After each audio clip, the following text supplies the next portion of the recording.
around very often. And last time I did, someone called me Britney Spears, so I don't know if that's a good thing or not. So as Brother Jeff said, my name is Claire. I'm going to be a sophomore at Carroll College this fall. See, the thing is about deciding to go to Carroll is it's the Fighting Saints, and I thought that if I went to Carroll, I'd just end up like, free ticket to heaven. It doesn't work that way. You're not automatically the same. So yeah, what else? So I went to school at 16, so I may make reference to a joke that I'm not an adult yet, because I'm not, but to fill you in. So as a good college student, given a deadline, I definitely did not write this talk 4 days ago, because that would have been a really awful idea.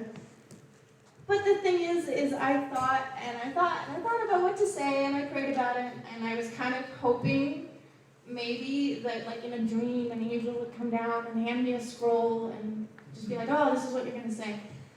I mean, that didn't happen. It would have been cool if I had. But anyways, I know that I don't have the perfect answers, but I'm just going to share some of my journey through my first year of college and just some pro tips about, I guess, being a Catholic in college. So first off, I just want to let you guys know that college, you have the opportunity to try all those really bad ideas that your parents have been stopping you all those years. So suddenly you find yourself making ice cream runs at 1 o'clock in the morning, eating pounds of raw cookie dough, chugging eggnog, neglecting to clean your room until there are biologists looking at the new life that's under your unwashed clothing. So,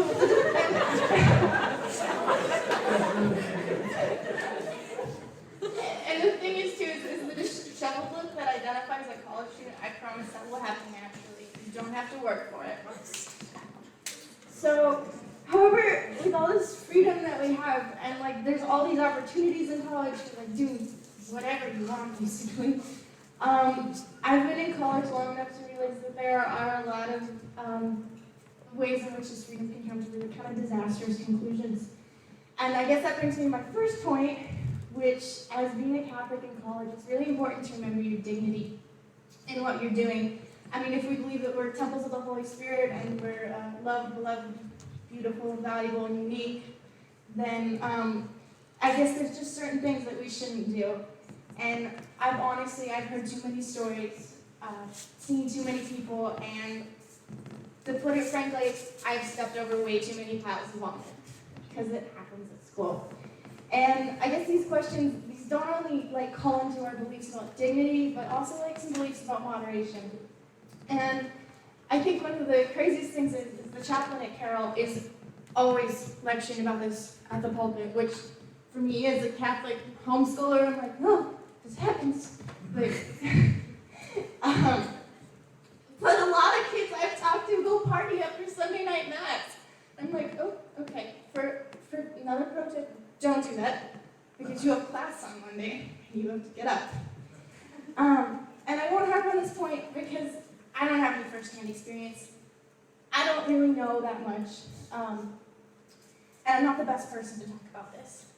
But I guess it's just something to think about from a purely non-Catholic standpoint is just, what are you doing today to get you towards tomorrow? And I think that's just something to remember. And one of the best ways to avoid compromising situations is to find good friends. And I'll have you know that Paul J. Kim already talked about this because Abby asked him, but I'm going to talk about it again because I think it's really important. I tend to be of the belief that I can do it all by myself, which is a kind of crazy idea. I mean, think about Jesus. He made 12 apostles, not one, because he was like, you guys are really incompetent. Like, there needs to be 12 of you, and then maybe like 11 of you will turn out.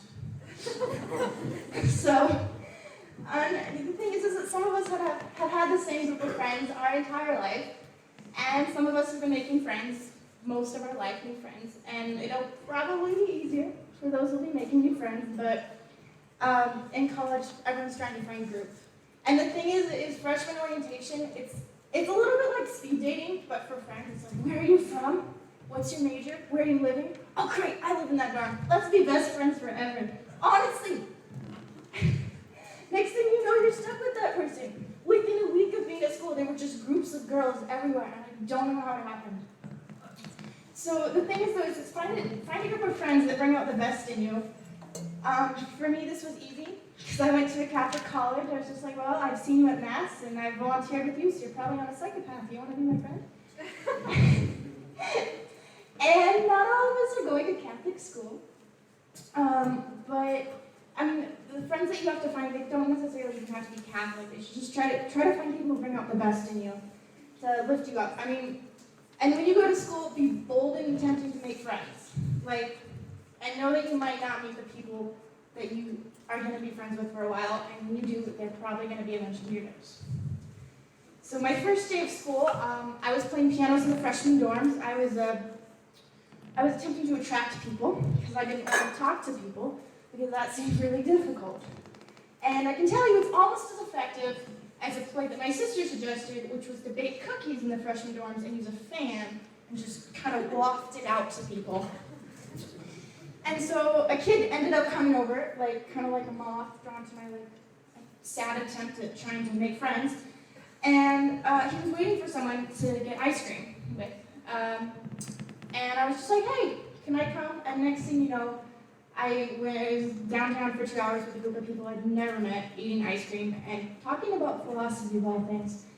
And it's just really important to find your community that's going to help you live up to who you want to be, or even help you out when you struggle. I was kind of going through a lot this spring, and my roommates were, there was just a lot going on. And so, nothing meant more to me than when one of my friends came and knocked on the door and said, Claire, it's time to go for a walk. I honestly felt like a bit like a vampire going outside, because it was after COVID had happened, so I was doing online classes, and I was deep cleaning my apartment. So the thing is that friend was very important, because he kind of kept me from going insane. And furthermore, friends are really there for when you struggle with your faith. And you should make sure to find people who you can tell anything to, ideally at school, but maybe you've met people like that already. And it takes a while to develop close relationships with people that you can talk to. And these people might be from the group around you today. I'd assume that most of them are Catholic, so probably seems like a good place to start. But if you think you've only found these people, you gotta keep looking for more, because I'm sure there's some at school as well. But what you should really look for are friends that you can always depend on. Last fall, I was really struggling with my faith, and I was on the phone with one of my friends and opening about the struggles I was going through. It was like I knew what the right thing to do was, but it just seemed really hard and kind of impossible to get right. And my prayers kind of ended up feeling meaningless, and so I stopped. And so I was a bit of a mess. Anyways, I was talking to my friend about this, and my friend responded, until you can pray again, I'll pray double for you. But until then, why don't we start with the first prayer that you've ever said? And so I was like, okay, angel of God. They were like, no, for that. I was racking my brain. I was like, why does this person know what I was praying when I was like 3? So finally I gave up. I'm like, I have no idea. I don't remember what I prayed before that. And they kind of had mercy on me at this point, and they said, the very first prayer you prayed was, hey God, I'm here. And y'all, find yourself some friends like that. Because sometimes we can't see it, and we need other people to help us. And sometimes we need to be the people that are praying for the other person. Because as Catholics in today's world, we really need each other. So, moving onwards and upwards, I'm going to talk about something slightly more fun, but central to college life. And that would be grades.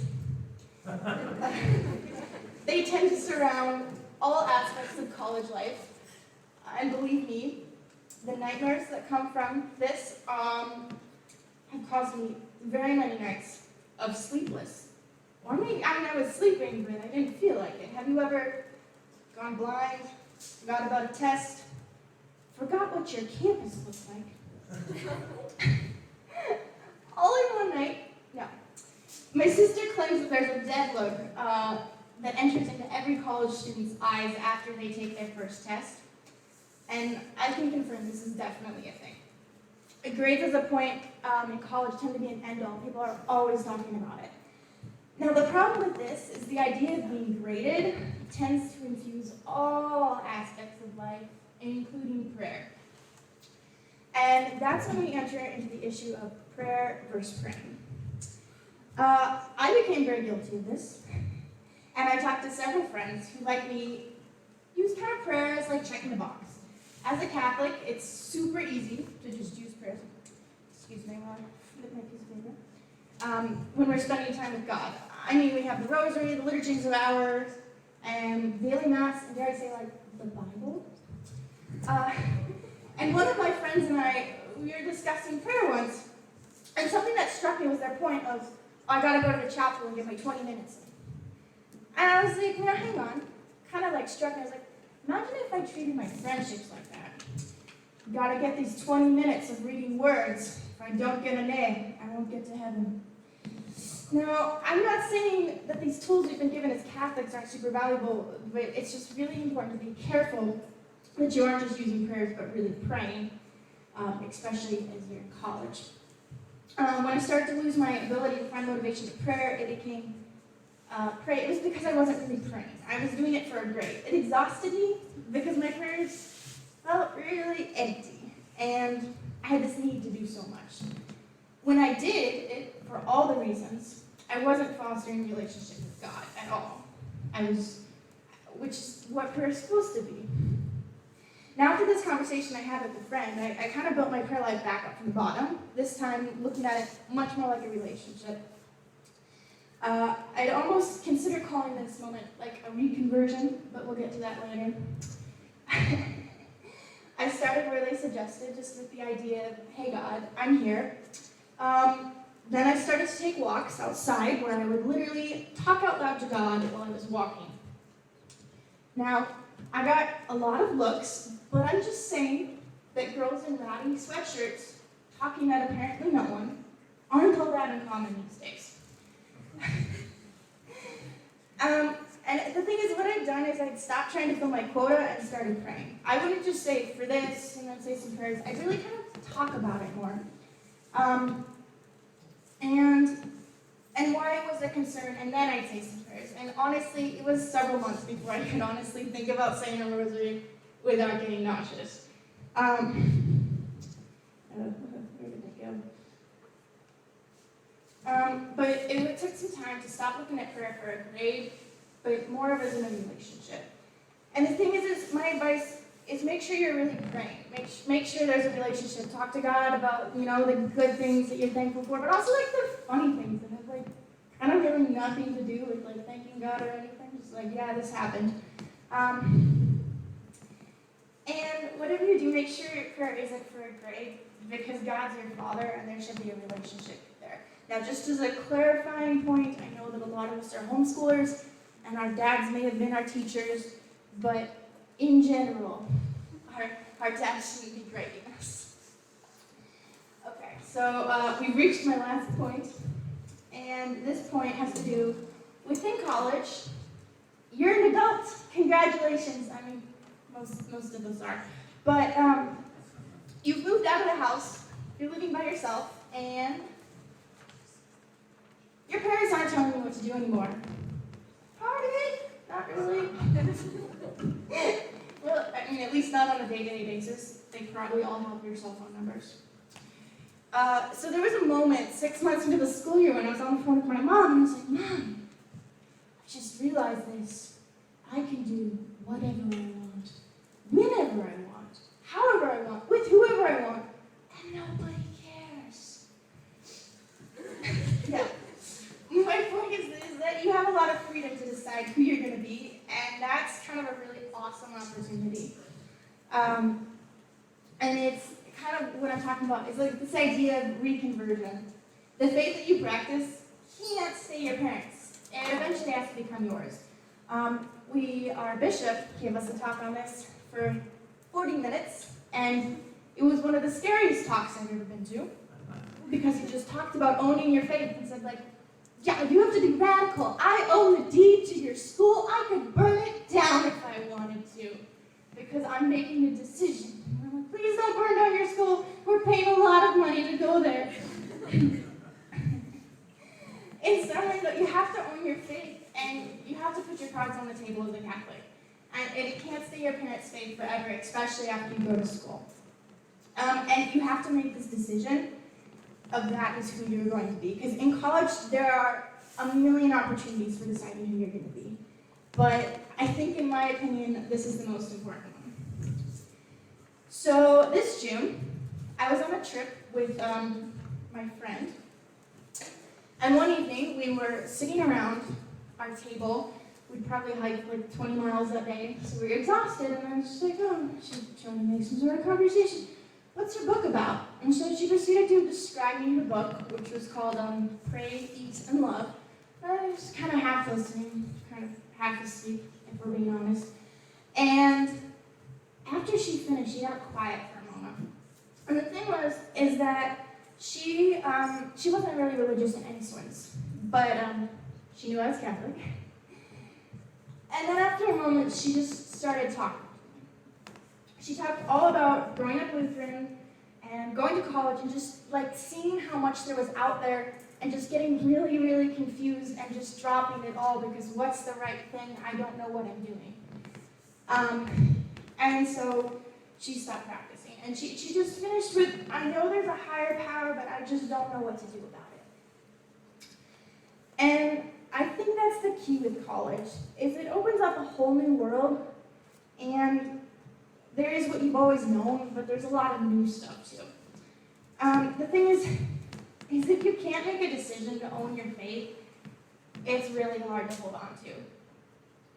My conversation with my friend ended with my response to her confusion. I mean, I did my best to throw in some apologetics, but let's be honest, I wasn't really expecting this. I'd met this person 4 days ago. I wasn't expecting any deep conversation off of this trip. But I guess my final words of my conversation to her kind of helped me solidify my faith.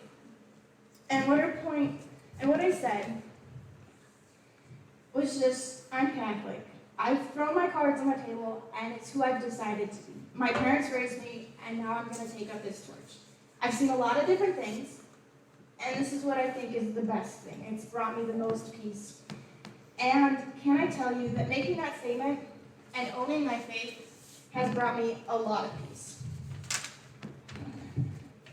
As a college student, you become an adult, and you start to become responsible for yourself, and you have to make the decision to be Catholic. So, in summary, my points about being Catholic in college: remember your dignity, find your community of people, and remember that prayer is a relationship, not a grade, and own your faith, because no one else is going to own it for you.